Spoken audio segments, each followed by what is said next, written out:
yung nga pong sinabi ng ating Secretary Francisco Kiko Benitez, the 2026 TESDA budget was ang pinakamalaki as of date.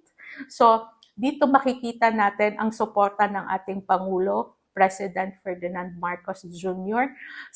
at paniniwala niya sa TESDA na sa mga programa ng TESDA makakasupport ang ating mga binibigay ng mga skills training, ang binibigay natin ng mga capability building sa ating workforce, makakasupport siya sa ating bagong Pilipinas. Si TESDA then will be implementing the enterprise-based education and training.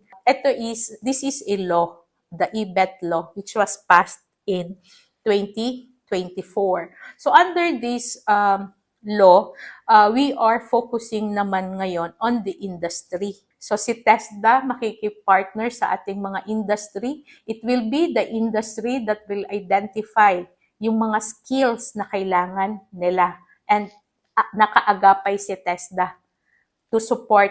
It will be an industry-driven skills training. So we will also be implementing the enterprise-based education and training.